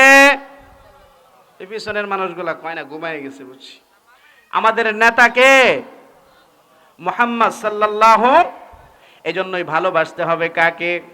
এখন বর্তমানে জরিনারে সখিনারে ভালোবাসা বাসের দ্বারে ফার্স্ট লটকায় মইরা থাকে। কথা ঠিক কিনা? এটা কোন জান্নাতে যাইব? যেটা জরিনা সখিনারে ভালোবাসা বাসের কঞ্চাল লাগে লটকা থাকে আরুলের মতো, এটা কোন জান্নাতে দিব আল্লাহ? এটা তো দুনিয়া তো মূল্য, আখেরাতেও মূল্য। কথা ঠিক কিনা? ভালোবাসার মরণ হাইরি কত এই ভালোবাসা জরিনা সখিনারে না বাইসা যদি আল্লাহর নবীরে বাসতো আল্লাহর নবী বলেন যতক্ষণ পর্যন্ত আমাকে তোমার মা বাবা ভাই বোন আত্মীয় স্বজন যত কিছু আছে সবচাইতে বেশি না ভালোবাসতে পারবা ততক্ষণ পর্যন্ত তুমি মুমিন হতে পারবা না। জোরে কোন কথা ঠিক কিনা? আজকে আমার বাবাকে গালি দিলে আমাদের 14 গোষ্ঠী ভাই যতগুলো আছি চাচার যারা সবাই মিলা লাড়ি লয়ে খাড়াই যায়, কথা ঠিক কিনা? আর বিশ্বনবী বললেন তোমার বাবার চাইতেও তোমার মার চাইতেও আমাকে বেশি ভালোবাসতে হবে। আর রাসূলকে গালি দিলে আমরা কয়দিন যায় খারইছি করেন তো? তাহলে বোঝা গেল আমাদের রাসূলের প্রতি যেভাবে ভালোবাসার দরকার আছিল সেইভাবে কি আমরা বাসছি? এই জরিনারে সকিনারে অমুক তুমুক ভালো না বাইসা হইলে যেই নবী আপনার আমার জন্য কান্দে 63 সাল জিন্দিগির মধ্যে যেই নবী আপনার আমারে চিন্তা করছে সেই নবীর ভালোবাসার দরকার আছে না নাই? এজন্য কেউ বলেন ভালো যদি বাসতে হয় নবীকে বাসো, বলো ভালো যদি বাসতে হয় নবীকে বাসো, হা হা মন যদি দিতে হয়, কয় না মন যদি দিতে হয় নবীকে দিও, হা হা ভালো যদি বাসতে হয়, বলুন বলুন মহব্বতে বলুন ভালো যদি বাসতে হয় নবীকে বাসো, তোমার দুঃখ যাতনা যিনি সইতে পারে না, তোমার কষ্ট যাতনা যিনি সইতে পারে না, সে নবীজির মহাবতে সে নবীজির মহাবতে দরুদ পড়িও, ভালো যদি বাসতে হয় নবীকে বাসো, বলুন ভালো যদি বাসতে হয়, আহা ভালো যদি বাসতে হয় নবীকে বাসো, তোমার কষ্ট যাতনা যিনি সইতে পারে না, সে নবীজির মহাবতে সে নবীজির মহাবতে দরুদ পড়িও, ভালো যদি বাসতে হয়, আহা প্রাণ যদি দিতে হয়, আহা মন যদি দিতে হয়, ভাল লাগতেছে না মনে হয় না? নবীকে ভালোবাসার একটা ভালোবাসা দেখান 63 সাল জিন্দিগির ভিতরে আপনারে আমারে ছাড়া রাসূল নিজের কথা ভাবে নাই, আপনারা আমার নিয়েই ভাবছে, কথা ঠিক কিনা? সারা জীবন কাঁদলেন যিনি আমাদের লাগি, কথা ঠিক কিনা? কার জন্য কাঁদছে? সারা জীবন কাঁদলেন যিনি এই যে দুনিয়ায়, এখনো কাঁদেন গো নবী সোনার মদিনায়, কথা ঠিক কিনা? আর সারা জীবন কাঁদলেন যিনি এই যে দুনিয়ায়, এখনো কাঁদেন গো তিনি সোনার মদিনায়, সে নবীজির ভালোবাসায় সে নবীজির ভালোবাসায় দরুদ পড়িও, ভালো যদি আহা মন যদি দিতে হয়, তোমার কষ্ট যাতনা যিনি সইতে পারে না, তোমার কষ্ট যাতনা যিনি সইতে পারে না, সে নবীজির মহাবতে সে নবীজির মহাবতে দরুদ পড়িও, মন যদি দিতে হয়, আহা প্রাণ যদি দিতে হয়, সাখারতের বিছানাতে কতই যন্ত্রণা, আহা সাত সমুদ্রের পানি দিলেও তৃষ্ণা মিটে না, আহা সাখারতের বিছানাতে কতই যন্ত্রণা, সাত সমুদ্রের পানি দিলেও তৃষ্ণা মিটে না, ওই কঠিন বিপদের দিনে ওই কঠিন বিপদের দিনে পাশে থাকিও, ভালো যদি আহা ভালো যদি বাসতে হয় নবীকে বাসো, জাহান্নামের গেটে নবী থাকবে দাঁড়াইয়া, চক্ষু মোবারকের পানি গড়বে পড়াইয়া, জাহান্নামের গেটে নবী থাকবে দাঁড়াইয়া, চক্ষু মোবারকের পানি পড়বে গড়াইয়া, সে নবীজির দিদার দিয়ে সে নবীজির দিদার দিয়ে ধন্য করিও, ভালো যদি আহা মন যদি দিতে হয় তোমার কষ্ট যাত না যিনি সইতে পারে না, সে নবীজির মহাবতে, সে নবীজির মহাবতে দুরুদ পড়িও। ভালো যদি বাসতে হয়, আহা মন যদি দিতে হয়। আল্লাহ তুমি কবুল করো, সবাই বলি আমিন। নবীকে ভালোবাসতে কে কে রাজি আছেন একটু দুহাত তুলে দেখান। আল্লাহ তুমি এই নবীর প্রেমিকগুলোকে আল্লাহ তুমি জান্নাত নসিব করায় দিও, জোরে বলি আমিন। আল্লাহ হাশরের ময়দানে এই সমস্ত নবী প্রেমিকদেরকে আল্লাহ তুমি হাউজে কাউসারের পানি না পান করায়া, আল্লাহ হাশরের ময়দানে তুমি আল্লাহ ঘোরাফেরা করায় না, এক ফোঁটা এক গ্লাস হাউজে কাউসারের পানি যদি আমরা পান করতে পারি, তাহলে জান্নাতে যাওয়ার আগ পর্যন্ত কোনো পানি পিপাসা আরো জোরে বলুন লাগবে। এই নবীকে ভালোবাসা ছাড়া কিন্তু আপনার উপায় নাই, কারণ এই নবীকে ভালোবাসতেই হবে। আপনি যত কিছুই কর না কেন, এই নবীকে ভালোবাসার জন্য, ভালোবাসার মতো যদি ভালোবাসতে পারি অবশ্যই আমাদের ভালো হবে। আর এই নবীকে নিয়ে যারা কটূক্তি করবে, এই নবীর সম্মান নিয়ে যারা খেলবে, সিনিমিনি খেলবে, আমরা তাদেরকে কখনোই ছাড় দিব না, কথা ঠিক কিনা? কারণ আমরা নবীকে আমাদের জীবনের চাইতেও বেশি ভালোবাসি। কারণ এই নবীকে নিয়ে ষড়যন্ত্র করেছিলেন আজ থেকে 100 বছর আগেও। কারণ এই নবীর ষড়যন্ত্র করার কারণে আমরা মুসলমানেরা কখনো ছাড় দিতে পারি না। বাদশাহ নুরুদ্দিন, জঙ্গি নুরুদ্দিনের জামানায় একটি ঘটনা, বিশ্বনবী সাল্লাল্লাহু আলাইহি সাল্লামের রওজা মুবারক থেকে বিশ্বনবী সাল্লাল্লাহু আলাইহি সাল্লামের দেহ মুবারকটা চুরি করে নেওয়ার পায়তারা করছিল, জুরে বলুন নাউজুবিল্লাহ।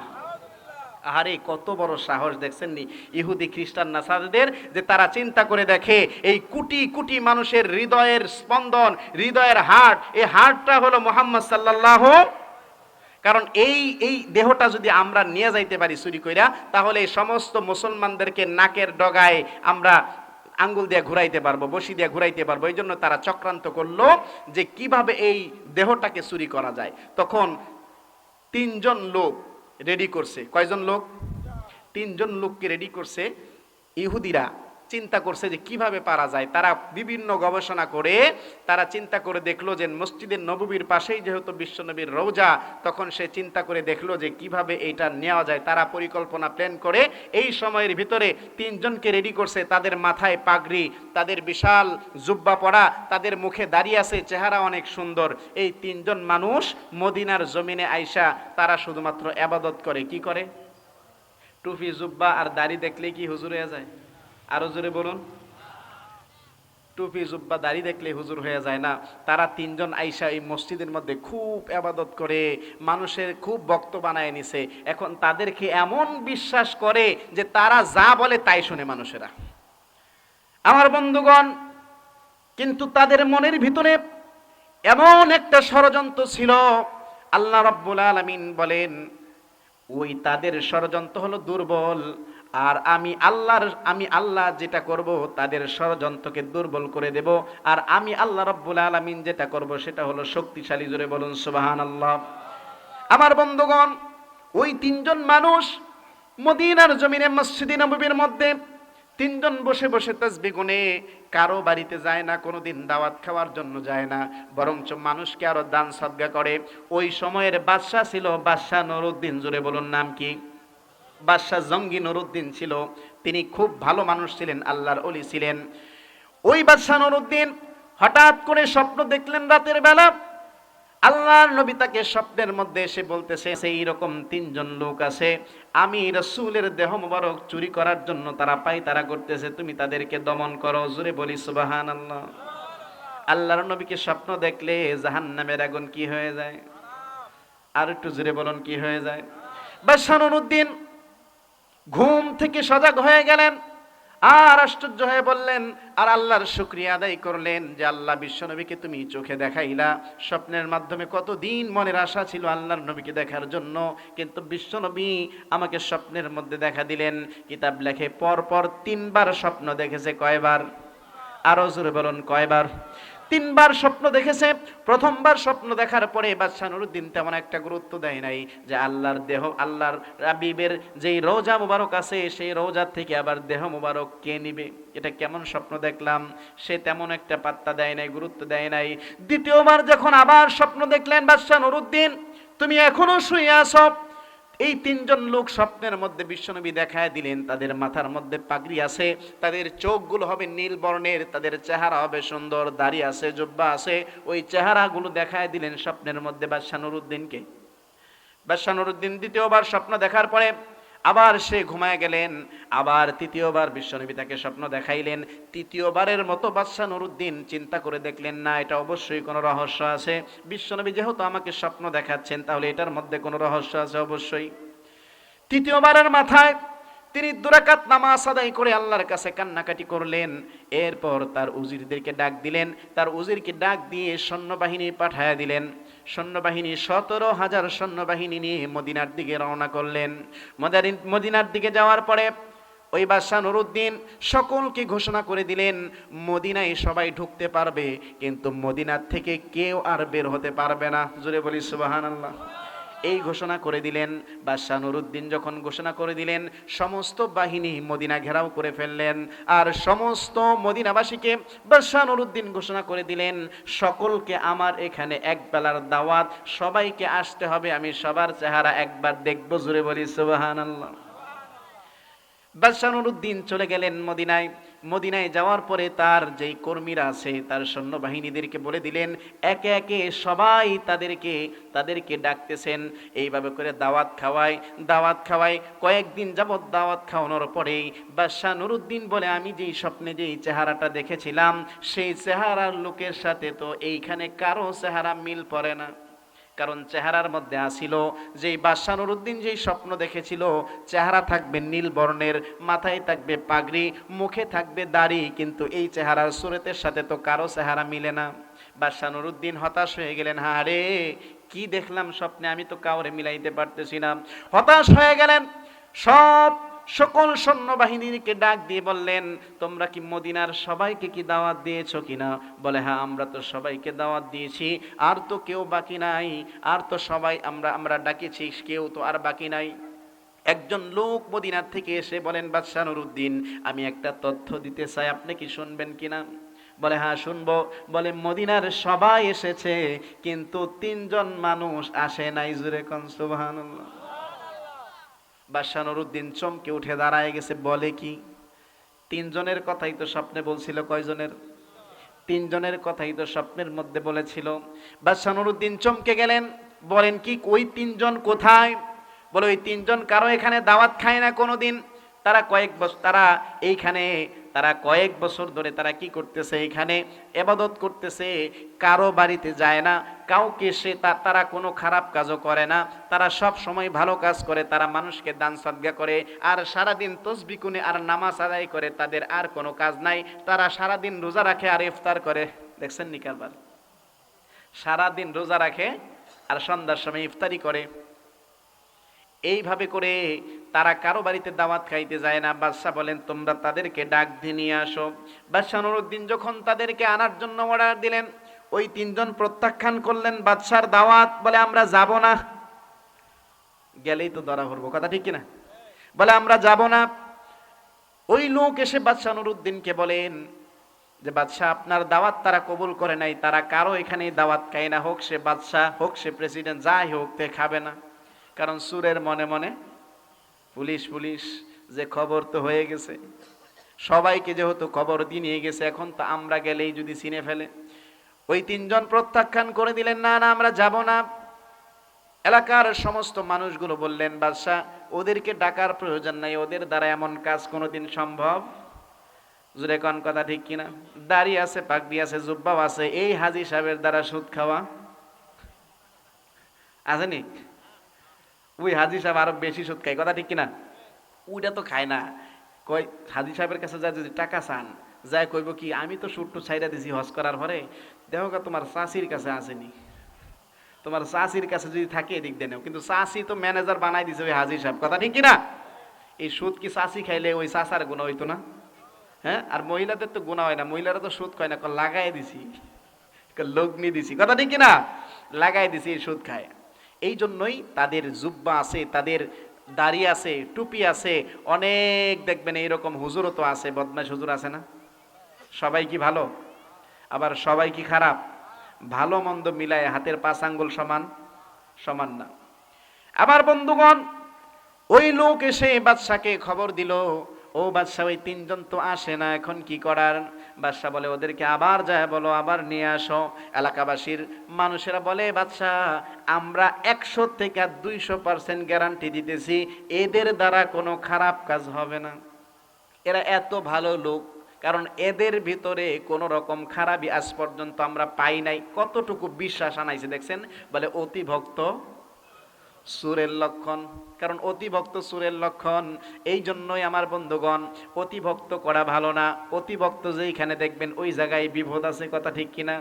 অতিভক্ত যেই জায়গায় আছে ওই জায়গায় বিপদ আছে। কারণ একটা জায়গার মধ্যে একটা ছাত্র আর একটা হুজুর গেছে বেড়ানোর জন্য। কোথায়? এক জায়গার মধ্যে গেছে বেড়ানোর জন্য, যায়া দেখে তেলের কেজি আর ঘির কেজি সমান। বলতো তেল হইলো 160 টাকা কেজি, ঘিউ কি 160 টাকা কেজি পাওয়া সম্ভব? আঙ্গুরের কেজি আর আলুর কেজি এক সমান। কয় হ্যাঁ, কয় কিরে? এই জায়গার মধ্যে ছাত্র শিক্ষক হুজুর কইতেছে, উস্তাদ কইতেছে, বেটা হুন, এই জায়গার মধ্যে বেজাল দেখতেছি আমি। কয় কিরকম? কয় আলু আর আঙ্গুরের কেজি কোনোদিন সমান হয়? আঙ্গুর হলো 400 টাকা কেজি, আলু হইলো বেটা 30 টাকা কেজি। এনু 30 টাকা কেজি আঙ্গুর, তাহলে এই জায়গায় ভালো আর মন্দের কোনো তফাৎ নাই। তা আয় বাগি এই জায়গাতে। ছাত্র কানের মাথা নষ্ট হয়ে গেছে নাকি? কিছুদিন আঙ্গুর ফল খাই, কিছুদিন ঘিটি খাইয়া মোটা টুডা হয়ে তারপরে যাম। শিক্ষক কয়, ছাত্র হুজুর কয়, উস্তাদ কয় তুই থাকলে থাক, আমি আর এই জায়গার এই ছাত্রটা থাইকে গেছে, উস্তাদটা কি হয়ে গেছে? আয় পড়ছে। এখন ওই দেশের মধ্যে ছাত্র যখন আঙ্গুর ফল খায়, ঘি খায়, খায়া কয়েকদিনে লাবুস লুবুস হয়ে গেছে গা, লাবুস লুবুস হয়ে গেছে গা। এখন এমন অবস্থায় একটা জায়গার মধ্যে ভেজাল হয়ে গেছে। কিরকম ভেজাল? তো ওই দেশের মধ্যে কোনো ভালো মন্দের কোনো বিচার নাই। মূলত বিষয় হয়েছে একটা চুর যায়া আদালতে মামলা করছে যে আমার একটা চুর যায়া অমুক বাড়ি চুরি করবার যায় দেওয়াল ভাঙ্গা মরে গেছে, ওই মালিকের নামে মামলা করছে। চিন্তা করে দেখছেন কিরম ভালো মন্দের বিচারটা। চুর কোনোদিন যায় মালিকের নামে মামলা করে? এই মামলাটা করছে জাহেরানা। ওই দেশের রাজা কয় কি, হ্যাঁ বাড়িওয়ালারে দইরে আনো, বাড়িওয়ালারে দইরা আনো। বাড়িওয়ালারে দইরা আনছে যে তুমি কেমন ওয়াল বানাইছো যে তোমার ওয়ালের নিচে চুর চুরি করবার যায় হাইরা চুর মূল্য কে তোমার ফাঁসি হইব। চিন্তা করে দেখছেন কারবার। এখন বাড়িওয়ালাও চালাক, বাড়িওয়ালা আমার তো দোষ না। দুষ্কার কয় দোষ হলো রাজমিস্ত্রির। কয় এটা নিশ্চয়ই এটা কি করছে, ভেজাল করছে, সিমেন্ট বালু মেশাবার মধ্যে ভেজাল করছে, এই জন্য ফাঁসিটা হওয়ার দরকার। রাজা ক রাইট, তুই খালাস, রাজমিস্ত্রিরে ধরে লইয়া। এখন তো রাজমিস্ত্রি বেচারা বিপদে পড়ে গেছে গা, ডাক দিয়ে আনছে রাজমিস্ত্রিরে। রাজমিস্ত্রিরে ডাক দিয়ে আনছে। এখন কয় রাজমিস্ত্রি তো চালাক, দেশে দেশে ঘুরিয়ে খায়, বুঝেন না? এরা হইলো মানুষের উপরে উঠতে খায়। কয় বাদশা কয় এই বেটা তুই কি মাল বানাইছ, সেগুলো ই হয়েছে, ভেজাল হয়ে গেছে, সুর মরছে, যেমনি হোক তার ফাঁসি হইব। রাজমিস্ত্রি কয় দোষ তো আমার না, কয় দোষ হলো যুগালির। নিশ্চয়ই সিমেন্ট আর বালু গুলাবার যাই পানি বেশি দিছে, আর এটা ঢিল হয়েছে, এই ওয়ালটা দুর্বল হয়ে গেছে, ফাঁসি তো হওয়ার দরকার। কথার রাইট, তুই খালাস, যুগালির ফাঁসি হইব। এখন যুগালিরে ডাক দিয়ে আনছে। যুগালি বেচারা চালাক মিস্ত্রির চালাক যুগালি হয়, কথা ঠিক কিনা? এখন যুগালি কয় আমি কি এমনি পানি ডালছি, কলসিটা বইরা পানি আনবার চাইছিলাম, এর মধ্যেই দেখি উমুক একটা আত্মী আমার সামনে দৌড় মারছে, আমি পানি হুরাটাই ডালছি, যত্তানি পাইছি।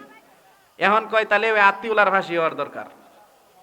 এখন ওই আত্মীয়লারে ডাক দিয়ে আনছে, তুই খালাস, তুইও যা। আত্মীয়লারে ডাক দিয়ে আনছে, এই বেটা আত্মী তুই কিবা চালাস, সামনে তার দৌড় মারে পানি ডাইলা দিছে।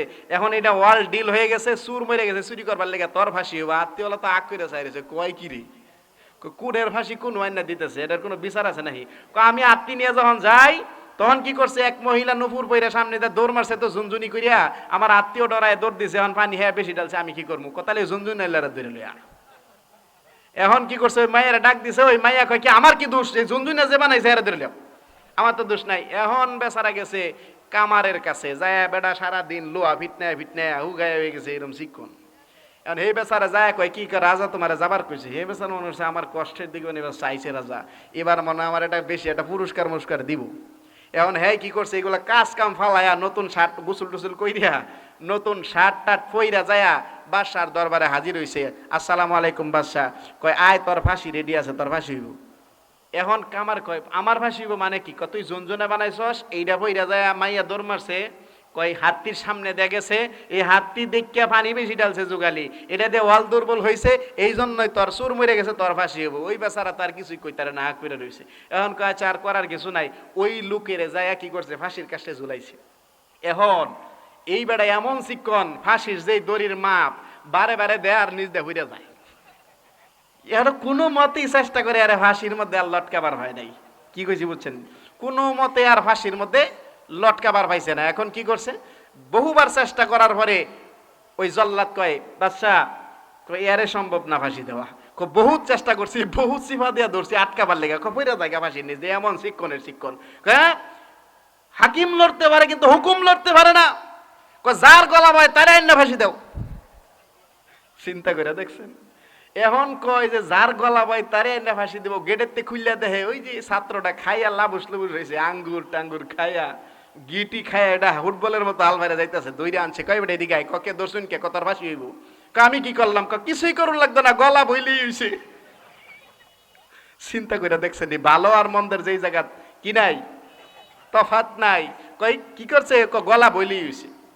এখন এই ছাত্র আল্লাহ আস্তাগফিরুল্লাহ ইন্না লিল্লাহ, আমার ওস্তাদ তো ঠিকই কইছেন, যেই জায়গায় ভালো আর মন্দের কোনো বিচার নাই এই জায়গার মধ্যে বেশিক্ষণ থাকা ঠিক নাই। এখন তো আমার গলা বইছে দেখেই তো আমারে কি করব, এখন ফাঁসি দিয়ে হারবে, এখন তো সর্বনাশটা করছে, এখন কি করা যায়। এখন ওই ছাত্র নিয়ে গেছে ফাঁসি দেওয়ার জন্য, গলাও মাগার ঠিকঠাক হয়ে বয়, এখন ফাঁসি দিয়ে হারবো। এর আগে বাদশা কয় তোর কোনো আপত্তি আছে, মরার আগে একটা বুঝুন নাই, শুনে না আসামির কাছ থেকে। এখন বাদশা কয় তোর কোনো আপত্তি টাপিত্তি আছে কিনা, বলে হ্যাঁ আমার একটা আপত্তি আছে, আমার মরার আগে আমার উস্তাদের সাথে একবার দেখা করবার চাই। ওই যে কইছি তুই থাইস না, এখন উস্তাদের সাথে দেখা করবার গেছে, একদিনের ছুটি দিছে, আরে ছুটি দেওয়ার পরে কইতেছে, উস্তাদ কইতেছে কন কি হয়েছে রে, আমার গলা বইছে আর আমার ফাঁসি দিয়ে আরবো, কিছু করছস, কিচ্ছু করি নাই, খালি গলা বইছি। আমি কি কইছিলাম না তোরে হেন থাইস না, এখন তো তুই থাইকা বিপদে পড়ছস, আমারে বাঁচাইন, না বিপদে যেহেতু পইরেই গেছি, এখন আমার বাঁচাইন, শোন তাইলে তোরে একটা আমি বুদ্ধি দিই, এই বুদ্ধি তুই রাখবি, বলে হ্যাঁ রাখবো, মানে মই রেই যাবো, আর বুদ্ধি আনেন না রেখে কি করবো, হন যা কবাইন তাই শুনমু, কারণ এখন সময় ফুরাই গেলে শুনলে লাভ আছে, তারপরে কখন যা কবান তাই শুনমু। আচ্ছা শোন, আমি কালকে যখন তোরে ফাঁসি দিবার যাব তখন আমিও অনুযাম, এখন তরে যখন ফাঁসি দিবার যাব তখন তোর ফাঁসিটা টান মেরে আমার গলাত নিবার যাম, কমো যে আমারে ফাঁসি দিন, হ্যাঁ ফাঁসি দিন না, যে তখন আবার তুই আমারে দিয়া লাইস না, তাহলে কিন্তু আমি মইরা দাম গা। খবরদার, বালা করে কইতাছি দিস, তুই কিন্তু উল্টা পাল্টা কাজ করস, যখন তোর কাছ থেকে ফাঁসির দড়িটা আমি টান দিয়ে গলাত নিবার সামু, তখন কিন্তু তুই কি করিস না, আমার আবার দিয়া লাইস না যে হুজুর মরুক, উস্তাদ মরুক, আমি বাচ্চা যাই, এটা করিস না, তখন তুই আবার আমার কাছ থেকে টান দেয়া তুই নিবার চাবি গা, তুই যখন নিবি গা আমিও তোর দিতাম না, আবার টানাটানি করবো দুইজনে, কি কইছি বুঝছস, তুই এইটাই করিস, বাকিটা যা করার আমি করবো। এখন জনের ফাঁসি দিবার নিছে, ফাঁসি নেওয়ার পরে সকালবেলা বাদশা যখন তারে ফাঁসি দিবে গলার মধ্যে বসাইছে, এই সময় কি করছে যে গলার মধ্যে যখনই বহাইছে তখনই উস্তাদ টান মেরে নিছে, গাছে ফাঁসি আমার। এখন ছাত্র আবার টান মেরে নিছে, হ্যাঁ চিন্তা, উস্তাদ নিয়ে হাইরাও আবার চিন্তা করতেছি এই মক্কেলে কি আবার না নেয় নাকি টান দিয়া, না আমার এই পড়ায় দেয়, তখন দেখে যে না মগায় আবার টান দিছে, মগায় যখন টান দিছে এভাবে করে টানাটানি করতেছে, বাদশা কয় কি এই বেটা এদিকে থাম থাম, তোরা এরকম টানাটানি শুরু করছিস কে, ফাঁসি মরালেও কেউ টানাটানি করে, মরালে টানাটানি করিস কে, মরার প্রাপ্য হইলাম আমার, উস্তাদ কইতাছে মরার এই প্রাপ্যটা হইলাম আমার, কয় কে, আজকে রাত্রে আমি স্বপ্ন দেখছি যে আজকে সবার আগে যে ফাঁসি জুল্লা মরবো, হ্যাঁ ডাইরেক্ট জান্নাতে যাবো গা, এই স্বপ্নটা যেহেতু আমি দেখছি তাহলে তো এটা মরার ফাঁসিটা নেওয়ার প্রাপ্য আমার না। এখন বাদশা কয় সর্বনাশ, আমার রাজ্যে থাকিয়া তোরা আমার আগে জান্নাতে যাইতি গা না, দে আমার গলাত পরায় দে, এটা নিজেই লটকে মরে গেছে গা। এখন চিন্তা করে দেখছেন, ভালো আর মন্দের যেই জায়গায় কোনো বিবেক নাই, যেই জায়গায় বিচার নাই, ওই জায়গায় কোনো ভালোবাসা করা যায় না। এই জন্যই বলতেছিলাম যে ওই তিনজন, যেই ভালো মন্দ এখন আমরা বুঝি না, হুজুর দেখলেই, শুধুমাত্র দাড়ি টুপি জুব্বা দেখলেই হুজুর মনে করা যাইতো না, ভালো মন্দের বিচার করতে হবে, হুজুরের মধ্যেও ভালো আছে, হুজুরের মধ্যেও খারাপ আছে, হুজুরের মধ্যে ভালো আছে, হুজুরের মধ্যে খারাপ আছে, জেনারেলের মধ্যেও ভালো আছে, জেনারেলের মধ্যেও খারাপ আছে। ওই যে তিনজন যে লাশ চুরি করার জন্য বিশ্বনবীর রওজা মুবারক থেকে দেহ চুরি করার জন্য তারা পায়তারা করতেছে, এমনি সময় বাদশা তাদেরকে ডাকার জন্য পাঠিয়ে দিছে তিনজনরে। আমার বন্ধুগণ, ওই তিনজনকে যখন আবার ডাকার জন্য পাঠিয়েছে, তারা আবার প্রত্যাখ্যান করেছে, বাদশা রাগান্বিত হইয়া দ্বিতীয়বারের তৃতীয়বারের মতো আবার সে চলে গেছে সেই জায়গায়, নিজে যায়া তখন মসজিদে নববীর মধ্যে তখন চলে গেছে।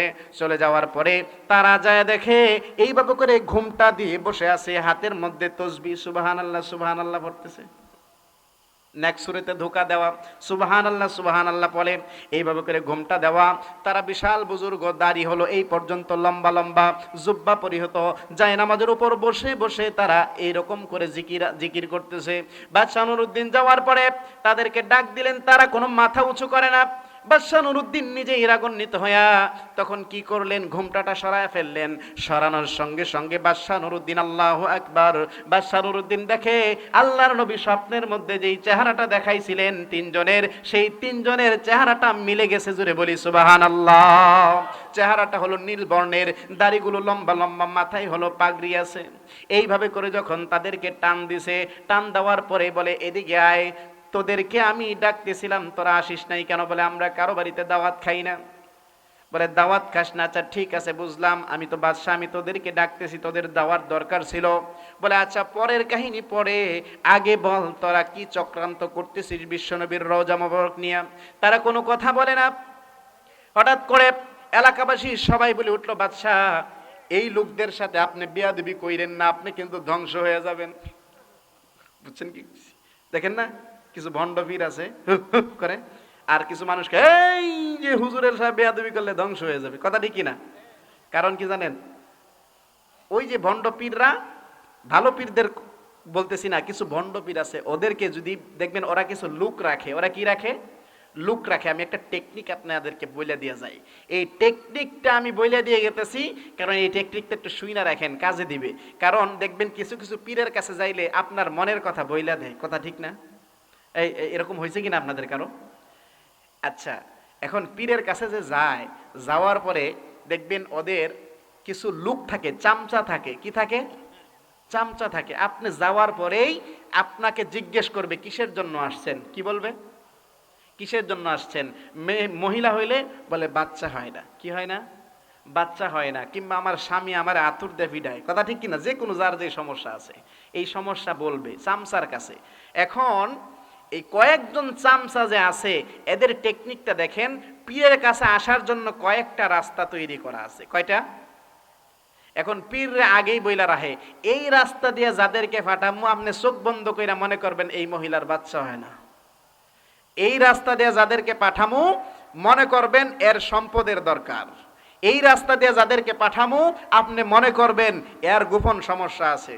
এই রাস্তা দিয়ে যাদেরকে পাঠামু মনে করবেন এদের ভেজাল আছে। কি কইছি বুঝছেন নি? এইভাবে করে টেকনিক তারা অবলম্বন করে। এই টেকনিকটা অবলম্বন করার পরেই তারা কি করে, এই যে আসার পরে মহিলারা জিজ্ঞেস করে, এই বুঝছি তুই চুপ থাক, তোর বাচ্চা হয় না। মহিলা তো লাভ দিয়ে ওঠে, সর্বনাশ, এটা তো আলেমে ব্যাখ্যা নি, এটা তো বাবা কামেল বাবা। এখন তো জানে না যে এই রাস্তা দিয়ে আইলে যে হ্যার কি সমস্যা। ওই যে সামসা আগে ফোন দিয়ে গেছে, কিংবা এই রাস্তা দিয়ে আইলেই তো জানাই যে কোন রুগীরা আইতেছে। কথা ঠিক কিনা? এই সমস্ত টেকনিকগুলো তারা অবলম্বন করে মানুষের মন কাইরা নেয়, আর এই সমস্ত বিশ্বাস করে মানুষের ঈমান হারা হয়ে যায়। কথা ঠিক কিনা? এই জন্য এলাকার মানুষদেরকে ভক্ত বানাইছে। তারা বলে এই বাদশা এদের সাথে কি করেন না, বিয়াদবি করেন না, এদেরকে ধ্বংস হয়ে যাবেন। বাদশাকে কিসের ধ্বংস? ওদেরকে টান দিছে, বলে বল চক্রান্ত কোথায় করছিলি? বলে রাসূলের রোজা মুবারক থেকে দেহ মুবারকটা কোথায় নেওয়ার জন্য চক্রান্ত করছিলি? বাদশা নুরউদ্দিন তাদেরকে টান দিয়ে তুললেন। টান দিয়ে তোলার পরে বলেন বল কিভাবে? বলে আমরা একটা বলতে পারি, শর্ত আছে। বলে বলবো, বললে আমাদেরকে মারবেন না। বাদশা নুরউদ্দিন বলেন মারি না মারি পরের বিষয়, কিন্তু আগে বল কিভাবে? তখন যেই জায়নামাজের মধ্যে বসে ইবাদত করতো, ওই জায়নামাজটা টান দিছে, দেখেন নিচে একটা পাটি, নিচে পাটি, আবার ওই পাটিটা